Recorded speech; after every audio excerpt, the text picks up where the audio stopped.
Hi everyone!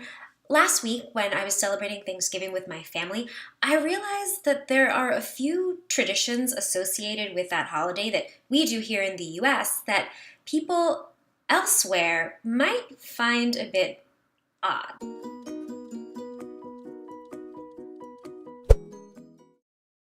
Yes, it is true. Americans have a lot of turkey on Thanksgiving. About 20% of the turkeys raised in the US are eaten on Thanksgiving.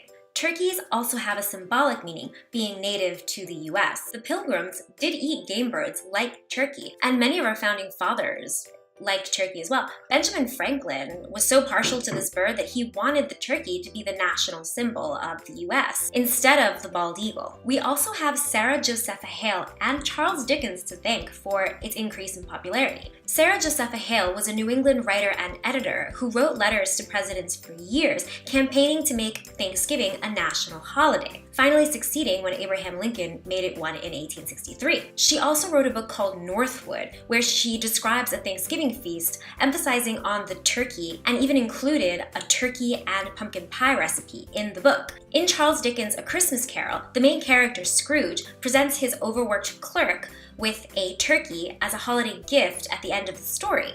Both stories were written around the same time period and became incredibly popular, thus cementing the turkey's status as a holiday bird.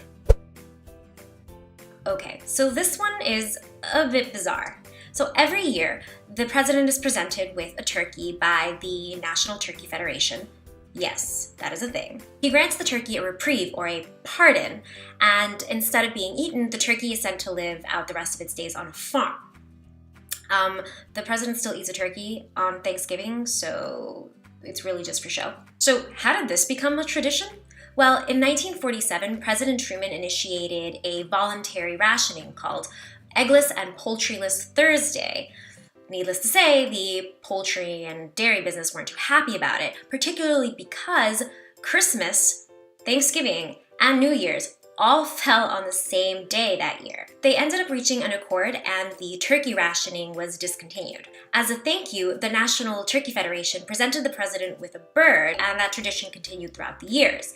There had been presidents that did save their birds as well and sent them off to farms, but the practice of not eating the bird was really instilled and put in place thanks to Ronald Reagan, who made it an actual kind of ceremony in his last year in office. George W.H. Bush, that's senior, not the other one, then made it a permanent kind of official ceremony, and the tradition stuck and has continued to this day. Football, the quintessential American sport. That actually wasn't always the case. So how did this sport become so ingrained in American life? Well, part of the reason is thanks to Thanksgiving. It became popular with college football teams at Yale and Princeton, who eventually started a tradition of playing against each other on Thanksgiving.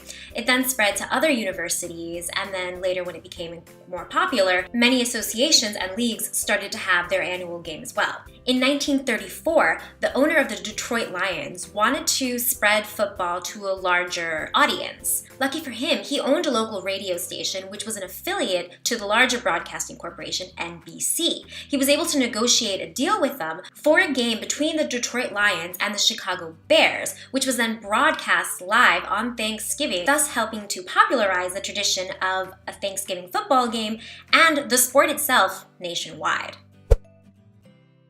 Okay, so I know parades aren't necessarily an odd thing, but people outside of the US can often feel a little confused as to the scale of how we celebrate things in the US. And it is true.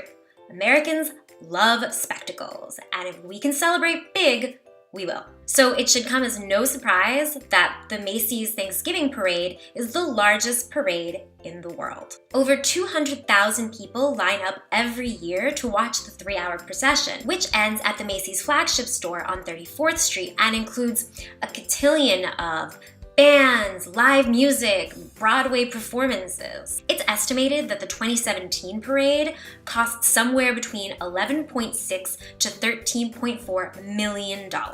It had 26 floats and countless balloons, which sponsors start making 6 to 9 months before the actual parade. The balloons are so large that each one can require anywhere between 30 to 100 people to handle, and volunteers who want to hold the balloon have to meet very strict weight and health guidelines in order to be selected. The Macy's Thanksgiving Parade, which began in 1924, may be the largest, but it ties as the second oldest in the US, along with America's Thanksgiving Parade, which is held in Detroit, Michigan. The oldest parade is the 6ABC Dunkin' Donuts Thanksgiving Parade in Philadelphia.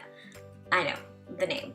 It was actually originally called the Gimbels Thanksgiving Parade. Gimbels was a department store which was actually a competitor to Macy's, but the name changed when the store closed down. And the name has changed over time to whoever's sponsoring it. And this brings us to the most notorious tradition of all, Black Friday. Held the day after Thanksgiving, many retailers open early, or more commonly now, during overnight hours, and offer promotional sales. And no, the irony is not lost on us that we all go shopping immediately after we all gave thanks for what we had the day before. It's one of the biggest shopping days of the year and marks the beginning of the Christmas shopping season.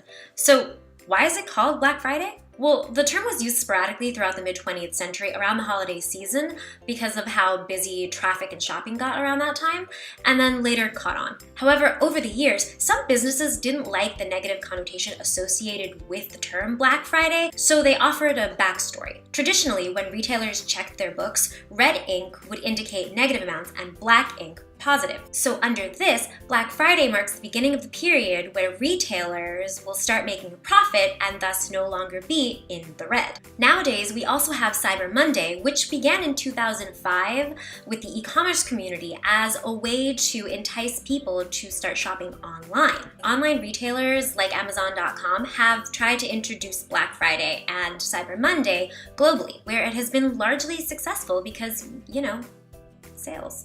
And that's it. If there are any other odd Thanksgiving traditions that I may have missed, please feel free to leave them in the comments below. Happy holidays, everyone. Bye.